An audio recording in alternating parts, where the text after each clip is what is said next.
întâlnești și e Gregor, ce să facem? Și atunci nu-i mai bine să stai exact la mijloc între astea două?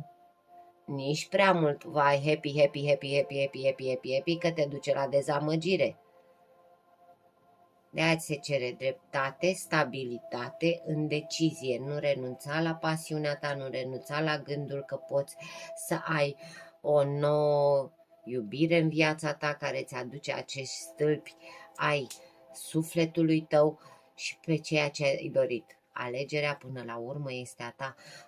Foarte frumos aici că nu mai aștepți aprecierea nimănui și îți vezi adevărata ta valoare, că de aici este secretul, de aici se pleacă în dezvoltare, de la faptul că te simți întreagă.